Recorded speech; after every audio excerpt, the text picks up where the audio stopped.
দেশ গরিবে নওয়াজের, খাজা গরিবে নওয়াজের। এই দেশ তো আলা হযরতের, এই দেশ ওলি নিজামুদ্দিনের, শাহে আলম শাহে মিনা। এই দেশ তো কুতবুদ্দিন কাকির, এই দেশ গরিবে নওয়াজের।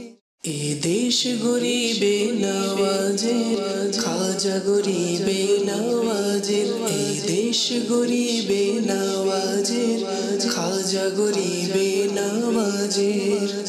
এই দেশ তো আলা হযরতের, এই দেশ ওলি নিজামুদ্দিনের, শাহে আলম শাহে মিনা। এই দেশ তো কুতবুদ্দিন কাকির, মখদুম আলী আর হাজি আলী। এই দেশ বাবা তাজউদ্দিনের, এই দেশ গরিবে নওয়াজের, খাজা গরিবে নওয়াজের। এই দেশ গরিবে নওয়াজের, খাজা গরিবে নওয়াজের। এই দেশ গরিবে নওয়াজের, খাজা গরিবে নওয়াজের। এই দেশ গরিবে নওয়াজের। যদি আপনি আপনার জীবনে সত্যি কোনো টার্গেট নিয়ে থাকেন, এই কাজটি করতে হবে, আমাকে দিনের খিদমত করতে হবে, সুন্নতের খিদমত করতে হবে, তাহলে এখনই সেই সময়, এটি রাইট টাইম। যারা যুবক ইসলামী ভাই এখানে বসে আছেন, তাদের শক্তি আছে। সরকার দো আলম সাল্লাল্লাহু আলাইহি ওয়াসাল্লামের হাদিসে পাকে রয়েছে যে 5টি জিনিসের পূর্বে 5টি জিনিসকে গনিমত হিসেবে জানো। হুজুর ইরশাদ করেন, নিজের সম্পদকে দারিদ্রতার পূর্বে গনিমত মনে করো, নিজের সুস্থতাকে অসুস্থ হওয়ার পূর্বে গনিমত মনে করো, নিজের অবসরকে ব্যস্ততার পূর্বে গনিমত মনে করো, নিজের জীবনকে মৃত্যুর পূর্বে গনিমত মনে করো। এই সমস্ত বিষয়াদির প্রতি চিন্তা করা প্রয়োজন। বৃদ্ধ হননি, যুবক আছেন, এটিকে গনিমত হিসেবে জানুন। সুস্থ আছেন তো এটিকে গনিমত হিসেবে জানুন। পকেটের টাকা আছে, গনিমত হিসেবে জানুন, যেন দিন শেষে গরিব না হয়ে যায়। আর আল্লাহর রাস্তায় খরচ করুন, এটি নিজের জীবনের অভ্যাস বানিয়ে নিন। যদি কোনো মহান কাজ করতে চান তো নিজের জীবনের, নিজের দিনকে, নিজের সময়ের উত্তম টাইম কাজ তো উত্তমই। আল্লাহ এবং তার রসুলের কাছ থেকে উত্তম কোনো কাজ নেই। অনেক সময় মানুষ বলে থাকে যে মূল্যবান সময় থেকে দিনের জন্য কিছু সময় ব্যয় করুন। এটা ঠিক না। আরে মূল্যবান সময় তো সেটি আল্লাহ এবং তার রসুলের কাজে ব্যয় করা হয়, এটিই গনিমত। মাদানী কাজে যে সময় ব্যয় হয় সেটাই মূল্যবান। আল্লাহ এবং রসুলের ইবাদতের সময় ব্যয় করতে চায় তাকে বলে দাও, নিজের সময়কে মূল্যবান বানাতে চাইলে দাওয়াত ইসলামের ইজতিমায় আসুন। আল্লাহ এবং রসুলের কাজ করে সময়কে মূল্যবান বানান। নেক কাজ করো, অযথা কাজ কেন? এটিই হলো মূল্যবান। এ দেশ গরিবে নওয়াজের, খাজা গরিবে নওয়াজের। এই দেশ গরিবে নওয়াজের, খাজা গরিবে নওয়াজের। এই দেশ তো আলা হযরতের, এই দেশ ওলি নিজামুদ্দিনের, শাহে আলম শাহে মিনা। এই দেশ তো কুতবুদ্দিন কাকির, মখদুম আলী আর হাজি আলী। এই দেশ বাবা তাজউদ্দিনের,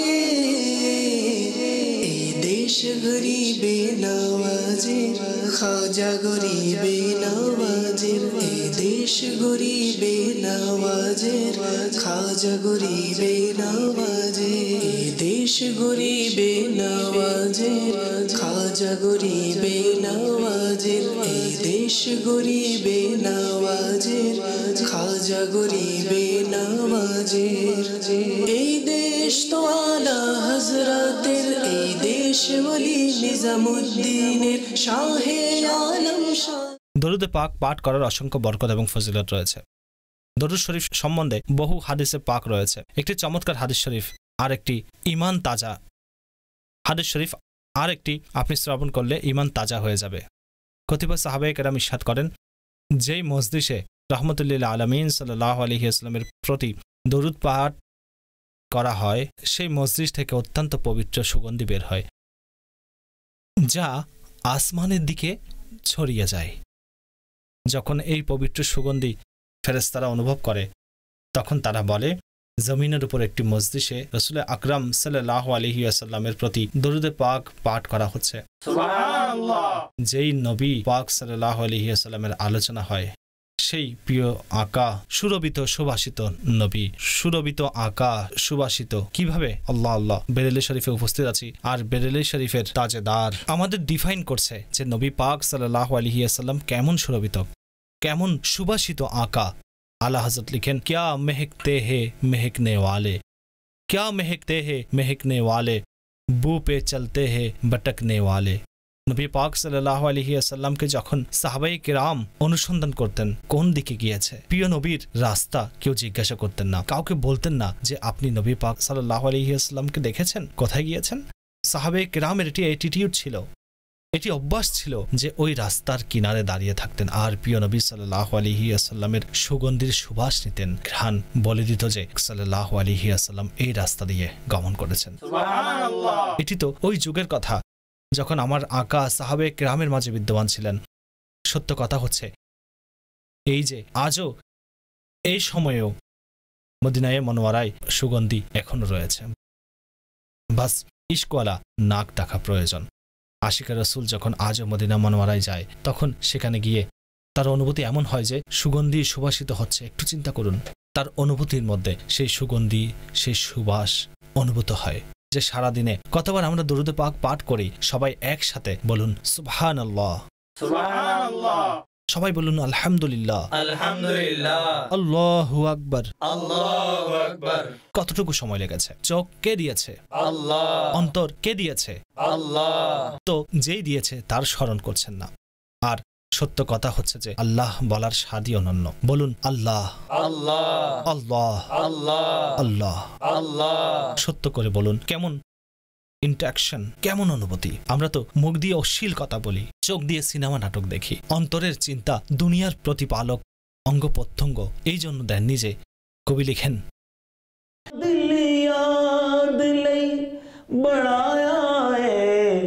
तारीफ नई ज़बान अखियां बढ़ाइयां सोने दे दीदार वास्ते। আচ্ছা, আত্মত্যাগ কি জন্য করা হয়? কার সন্তুষ্টির জন্য? আল্লাহকে সন্তুষ্ট করার জন্য। কোরআনে মাজিদে ইরশাদ করেন, লান তানালুল বিররা হাত্তা তুনফিকু মিম্মা তুহিব্বুন। কানজুল ঈমান থেকে অনুবাদ, তোমরা কখনো পুণ্য পর্যন্ত পৌঁছবে না যতক্ষণ আল্লাহর পথে আপন প্রিয় বস্তু ব্যয় করবে না। পুণ্য পর্যন্ত পৌঁছার শর্ত আরোপ করে দিয়েছেন। তোমরা কখনো পুণ্য পর্যন্ত পৌঁছবে না কতক্ষণ? যতক্ষণ আল্লাহ তাআলার রাস্তায় প্রিয় বস্তু ব্যয় করবে না। সুতরাং এটি অনুধাবন করা যায় যে যখনই আল্লাহর রাস্তায় খরচ করবে নিজের প্রিয় বস্তু খরচ করতে হবে। সুবহানাল্লাহ। আমার প্রিয় ইসলামী ভাইয়েরা, আমাদের অবস্থা তো এতই খারাপ, সম্পদ তো যাচাই করি, তো আমরা যখন খরচ করি পুরাতন, অতিরিক্ত, নষ্ট। আমাদের সন্তানদের জন্য কনসেপ্ট কেমন? কারো 4 ছেলে, প্রথম ছেলে খুবই চতুর, খুবই বুদ্ধিমান, ব্রিলিয়ান্ট, পড়া মুখস্থ করে নেয়। আমরা বলি একে তো ইঞ্জিনিয়ার বানাতে হবে। দ্বিতীয় ছেলে আরে পড়ার সাথে সাথে মুখস্থ করে নেয়, মেধাশক্তি অনেক ভালো, বড় বড় বই পড়ে নেয়। আমরা বলি একে ডাক্তার বানাতে হবে। তৃতীয় ছেলে হিসাব কিতাবে খুব পারদর্শী, বলি একে তো ব্যবসায়ী বানাতে হবে। চতুর্থটি না পড়া মুখস্থ করতে পারে, না মা বাবার কথা মান্য করে, একটু ডিফেক্টও আছে, তখন বলি একে মাদ্রাসায় পড়াও। আল্লাহর রাস্তায় যদি সন্তানও দেই যা আমাদের কাজে আসে না, অর্থাৎ এটি আমাদের মাইন্ডসেট, আল্লাহর রাস্তায় মেধাবী সন্তান দাও। আজকে লোক বলে যে আরে ভাই আমাদের মুফতিগণ, আলেমগণ আপডেট নয়, দুনিয়ার বিষয়াদি ডিসকাস করতে পারে না। আমরা কোন সন্তানকে পাঠালাম মাদ্রাসায়? আমাদের বংশের সব থেকে অধিক মেধাবী সন্তান যে আছে, তখন আমরা বলি একে মাদ্রাসায় নিয়ে যান, একে হাফিজে কোরআন বানান, একে মুফতি বানান, দেখবেন দ্বীনের কত বড় কাজ করেছে। কিন্তু আমরা ওই সন্তানকে দেই যেটি আমাদেরও কাজে আসে না, না ঘরে থাকে না আমাদের কাজে আসে। আরে একে মাদ্রাসায় দিয়ে দাও যাতে আমরা রক্ষা পাই। আল্লাহর রাস্তায় সন্তান দেওয়ার ক্ষেত্রে আমাদের ধারণা এমন। কিভাবে আমাদের উন্নতি হবে? কিভাবে বরকত পাবো আমরা? এ দেশ গরিবে নওয়াজের, খাজা গরিবে নওয়াজের। এ দেশ গরিবে নওয়াজের, খাজা গরিবে নওয়াজের। এই দেশ তো আলা হযরতের, এই দেশ ওলি নিজামুদ্দিনের, শাহে আলম শাহে মিনা। এই দেশ তো কুতবুদ্দিন কাকির, মখদুম আলী আর হাজি আলী। এ দেশ বাবা তাজউদ্দিনের, এ দেশ গরিবে নওয়াজের খাজা গরিবে নওয়াজের এই দেশ গরিবে নওয়াজের খাজা গরিবে নওয়াজের এই দেশ গরিবে নওয়াজের খাজা গরিবে নওয়াজের এই দেশ গরিবে নওয়াজের। কখনো ইন্ডিয়ান মাজারে যান, খাজা সাহেবের কাছে যান, খাজা নিজামুদ্দিন আউলিয়ার হাজী আলীর দরবারে যান, এই মাজারগুলোতে যান আর গিয়ে দেখুন, অবগত হন যে এই বুজুর্গ কোথায় জন্মগ্রহণ করেছে, তাদের জন্ম কোথায় হয়েছে। তো কেউ খোরাসান, কেউ আজমির, কেউ বোখারা, তো কেউ ইরাকে, বিভিন্ন জায়গায় জন্মগ্রহণ করেছেন। আর ইন্ডিয়াতে কিভাবে এসেছেন, তখন জানা যাবে যে হাজারো মাইল এই আল্লাহর ওলিরা সফর করেছেন। তাদের জন্ম এক জায়গায় এবং মাজার অন্য জায়গায়। স্বয়ং আলা হযরতের বাপ দাদারা, পিতৃপুরুষ, তারা কাবুলি আফগানি পাঠান। যদি আপনি আলা হযরতের বংশধরকে পেছন থেকে লক্ষ্য করেন, তখন দেখবেন যে তারা বেরেলি শরীফের নয়, ইন্ডিয়ান নয়, কিন্তু দ্বীনের খেদমত করার জন্য তার পিতৃপুরুষগণ মাইগ্রেশন করেছে, এখানে এসেছে, সফর করেছে, এখানে তাদের মাজার। আমাদের হিস্টোরি কি? মুরাদাবাদ জন্ম হয়েছি, মুরাদাবাদই মৃত্যুবরণ করব, কোথাও যাব না। দিল্লিতে জন্ম হয়েছে, দিল্লিতেই মরব, কোথাও যাব না। বাপ দাদা পর দাদা যেখানে জন্ম হয়েছে সেই শহরেই ইন্তিকাল হয়েছে, আমরাও তাই করব। কিভাবে আমাদেরকে নিজের এবং সারা দুনিয়ার মানুষের সংশোধন করা যায়? প্রথমত এই মাইন্ড তৈরি করুন যে সুন্নতের খিদমত করার জন্য সফর করব। ইনশাআল্লাহ যদি আমরা প্রশিক্ষণ ব্যতীত দিনের কাজ করি তাহলে উপকার কম হবে, ক্ষতি বেশি হবে।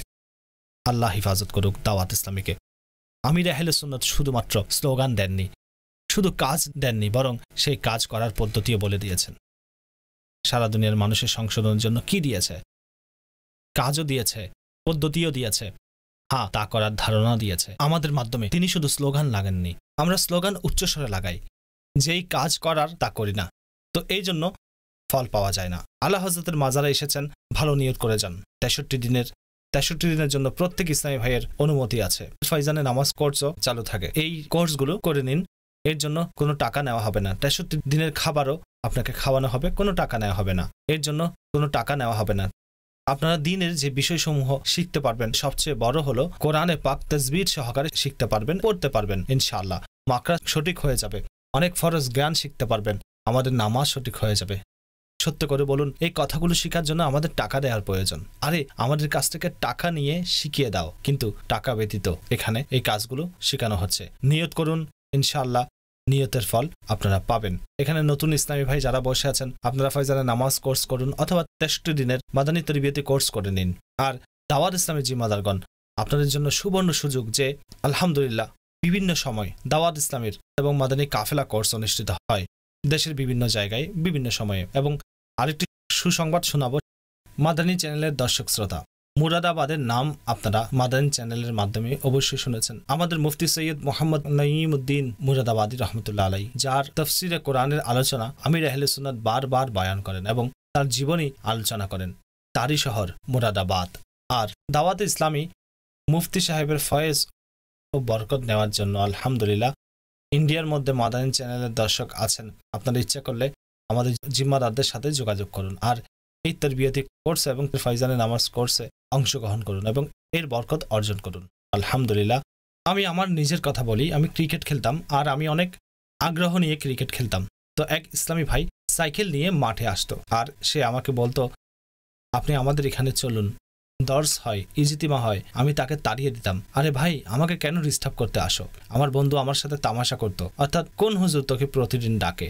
সে একবার, দুবার, তিনবার, চারবার, 6 বার। তখন আমার লজ্জা এসে গেল, তাকে কতবার নিষেধ করব, সে বারবার আসছে। হ্যাঁ, তখন আমার একটু লজ্জা অনুভূত হলো। আমি বললাম, আরে একবার যেতে হবে।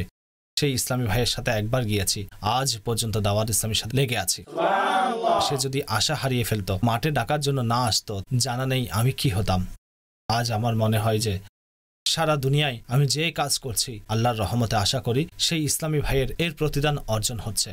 আমার শিক্ষক মহোদয় একটি কথা বলেন, সে আজও টুপিওয়ালা, ওই সময় টুপিওয়ালা ছিল, আজও টুপিওয়ালা ইসলামী ভাই। আচ্ছা, আমার শিক্ষক একটি কথা বলতেন, তিনি বলতেন, আল্লাহ তাকে জান্নাত দান করুক, যে তুমি নিজেও জানো না কাকে তুমি পড়াচ্ছ, তো সে আগামীতে বড় মুফতি হয়ে যাবে।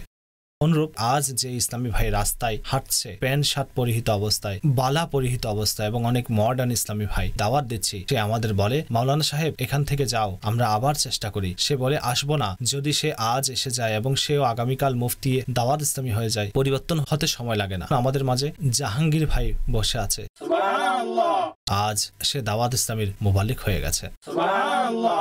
এ দেশ গরিবে নওয়াজের, খাজা গরিবে নওয়াজের। এ দেশ গরিবে নওয়াজের, খাজা গরিবে নওয়াজের। কত বড় দয়া ওই শহরে রয়েছি যে শহরে আমাদের আলা হযরত রয়েছেন। তো এখন আমাদেরকে ইমাম আহলে সুন্নতের জীবনী থেকে কিছু শিখতে হবে।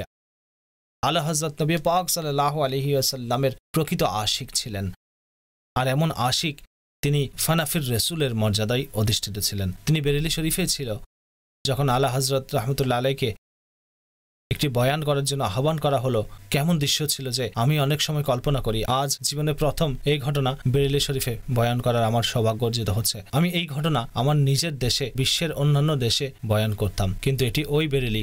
মাদানী চ্যানেলের দর্শক শ্রোতা মনোযোগের সাথে শ্রবণ করুন। যখন ইমামে আহলে সুন্নাতকে কোথাও বয়ান করার জন্য আহ্বান করা হলো, আর পূর্ব যুগে কাউকে বয়ান করার জন্য আহ্বান করা হতো, পালকিতে আরোহণ করাতেন সম্মানের জন্য। এখন তো গাড়ি ইত্যাদি প্রেরণ করা হয়।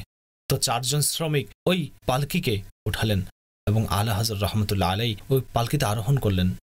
যখন এই পালকি বেরেলির দিকে কিছু অগ্রসর হলো, তখন ইমামে ইশক মুহাব্বত মুজাদ্দিদে দ্বীন ও মিল্লাত রাহমাতুল্লাহ তাআলা আলাইহি পালকিকে থামিয়ে দিলেন। শ্রমিকরা পালকি থামিয়ে দিল। আলা হযরত বের হলে তার চোখ মলিন ছিল, উদ্বিগ্ন অবস্থায় ছিলেন এবং ইরশাদ করলেন, তোমাদের 4 জন থেকে আওলাদে রাসূলকে আমি আমার নবী পাক সাল্লাল্লাহু আলাইহি ওয়াসাল্লামের সুগন্ধ অনুভব করছি। উপলব্ধি করুন ইশকের স্তর কেমন ছিল। সাল্লাল্লাহু আলাইহি ওয়াসাল্লামের সাথে অ্যাটাচমেন্ট, সম্পর্ক স্ট্রং ছিল যে আওলাদে রাসূল থেকে নবী পাকের সুগন্ধ অনুভব করতেন। আরে গরিব শ্রমিক শাহজাদা 4 জন থেকে যে আওলাদে রাসূল ছিলেন, সে হাত জোর করে আরজ করলেন, হুজুর আমি গরিব শ্রমিক আওলাদে রাসূল, আমার থেকে কি কোনো ভুল হয়ে গেছে? তখন ইমাম আহলে সুন্নাতের চোখ থেকে অশ্রু ঝরে পড়েছে। বিনীত হয়ে আরজ করলেন, শাহজাদা ক্ষমা করে দিন, আমার জানা ছিল না যে আমি একজন আওলাদে রাসূলের কাঁধে সমাসীন হয়েছি। তখন গরিব শাহজাদাও কান্না করছে, বললেন, হুজুর আপনার কোনো দোষ নেই, আমার কাছে কোনো কাজ পাচ্ছিলাম না, আমি এই কাজ শুরু করেছি। আল্লাহ আল্লাহ। ইমামে আহলে সুন্নাত বললেন, আমাকে ক্ষমা করুন। নিজের পাগড়ি খুলে ওই শ্রমিকের কদমে রেখে দিলেন। বেরেলির যে শহরে এই ঘটনা ঘটেছে, হয়তো মানুষ সমাগম হয়ে গেছে, আশ্চর্য হয়ে গেছে যে বেরেলির তাজেদার এই শ্রমিকের কদমে নিজের পাগড়ি রেখেছে। আর বললেন, যদি শাহজাদা কিয়ামতের দিন বিচার চায়, আর যদি নবী পাক আমাকে বলে যে আহমদ রাজা, আমার বংশের কাত কি তোমার এই জন্য যে তুমি এতে আরোহণ করবে, তখন আমার মাওলাকে কি উত্তর দেব? বললেন শাহজাদা, আমার অন্তর তখনই বসন্ত হবে যখন আপনি পালকিতে আরোহণ করবেন এবং আহমদ রাজা তা কাঁধে উঠাবে। সে বেরেলির বাতাস নয়নবিরাম দৃশ্য দেখেছে, যে সময়ের ইমাম মুজাদ্দিদে মিল্লাত নবী পাক সাল্লাল্লাহু তাআলা আলাইহি ওয়াসাল্লামের প্রকৃত আশিক তিনি প্রকাশ্য রূপে দেখিয়ে দিলেন। তখন সে শ্রমিক শাহজাদাকে আওলাদে রাসূলকে পালকিতে বসালেন। ইমামে আহলে সুন্নাত সেই পালকিকে স্বীয় কাঁধে উঠালেন। হে আমার প্রিয় ইসলামী ভাইরা, এটা হলো নবী পাক সাল্লাল্লাহু আলাইহি ওয়াসাল্লামের প্রতি ইশক। আলা হযরত লিখেন, তেরি নসলে পাক মে হে बच्चा बच्चा नूर का, आका तेरी नस्ल पाक में है बच्चा बच्चा नूर का, तू है आईने नूर, तेरा सब कराना नूर का। আমাদেরও আওলাদে রাসূলকে সম্মান করতে হবে। অনেক সময় আমাদের মাঝে আওলাদে রাসূল থাকে, তার সাথে তেমন সম্পর্ক, এমন আদব ও সম্মান করতে পারি না। এই দেশ গরিবে নওয়াজের, খাজা গরিবে নওয়াজের। এই দেশ তো আলা হযরতের, এই দেশ ওলি নিজামুদ্দিনের, শাহে আলম শাহে মিনা। এই দেশ তো কুতবুদ্দিন কাকির, মখদুম আলী আর হাজি আলী। এই দেশ বাবা তাজউদ্দিনের।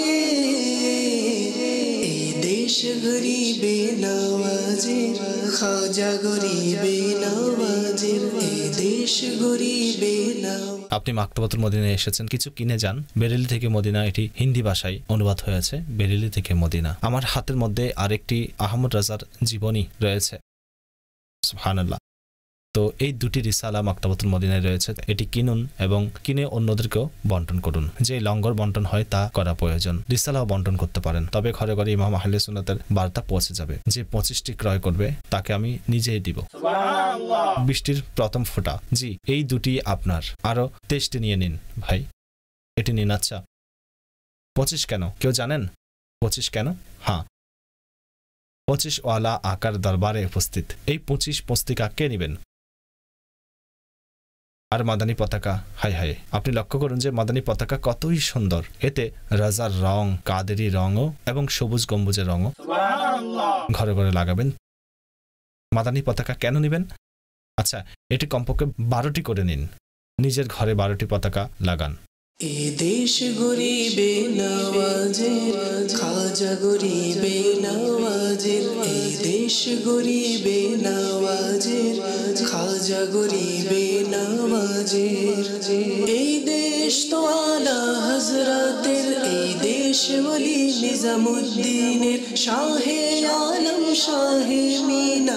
এই দেশ সাল্লু আলাল হাবিব সাল্লাল্লাহু তাআলা আলা মুহাম্মদ সাল্লাল্লাহু আলাইহি ওয়াসাল্লাম। আমার প্রিয় ইসলামী ভাইরা এবং মাদানী চ্যানেলের দর্শক শ্রোতা, আমাদের অনেক সৌভাগ্য যে আমরা বেরেলি শরীফে উপস্থিত হয়েছি। পূর্ব থেকে প্রত্যাশা ছিল যে বেরেলি শরীফে উদযাপন করব।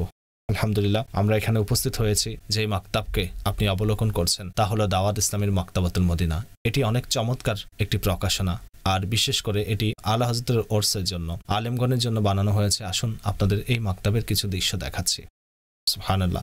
এই মাকতাবে এক তো মদিনাতুল ইলমিয়ার কিতাব আছে, এছাড়া আমির আহলে সুন্নাতের চমৎকার সব কিতাবাদি রয়েছে। ওই সমস্ত কিতাবাদিও রয়েছে, ওই সমস্ত কিতাবাদির মাধ্যমে হয়ে থাকে। আপনারা দেখছেন অনেক কিতাবাদি রাখা আছে। ওলামায়ে কেরাম সারা ইন্ডিয়া থেকে, পৃথিবীর বিভিন্ন দেশ থেকে উপস্থিত হয় আমাদের এই মাকতাবকেও ভিজিট করে, আর এখানে উপস্থিত হলে আমরা তাদের উপহার স্বরূপ কিতাব দিয়ে পরিচিতি প্রকাশ করি যে কোন কোন কিতাবের অনুবাদ মাকতাবাতুল মদিনা প্রকাশ করেছে। আমাদের কিছু কিতাব দেখাচ্ছি। সিরাতুল জিনান ফি তাফসিরুল কুরআন প্রকাশিত হয়েছে, আর তা মাকতাবাতুল মদিনাতে রয়েছে। ইয়াহিয়াউল উলুম কিতাবটি আল মদিনাতুল ইলমিয়া এটিকে সংশোধন ও বিশ্লেষণ করে প্রকাশ করেছে। মাকতাবাতুল মদিনায় এর 5টি খণ্ড রয়েছে। অনুরূপ ইসলাহে আমাল এটি আমাদের খুবই সুন্দর কিতাব। আল হাদি কাতুন নাদিয়া এটিকে উর্দু অনুবাদ করা হয়েছে এবং বিশ্লেষণ করা হয়েছে। সুবহানাল্লাহ, অনেক কিতাব রয়েছে, আর এই কিতাব সমূহ আপনি দাওয়াত ইসলামের ওয়েবসাইট থেকে ডাউনলোড করতে পারেন। জদ্দুল মুমতার, সুবহানাল্লাহ, ইমাম আহলে সুন্নাত মাওলানা শাহ ইমাম মুহাম্মদ রাজা খানের প্রিয় কিতাব আল মদিনাতুল ইলমিয়ার সাহায্যে মাকতাবাতুল মদিনায় প্রকাশ করেছে। অনেক কিতাব প্রকাশ হয়েছে। যে শান মান আলা হযরতের, যে শান মান আলা হযরতের, যে শান মান আলা হযরতের। গরিবে নওয়াজের, খাজা গরিবে নওয়াজের। এই দেশ গরিবে নওয়াজের, খাজা গরিবে নওয়াজের।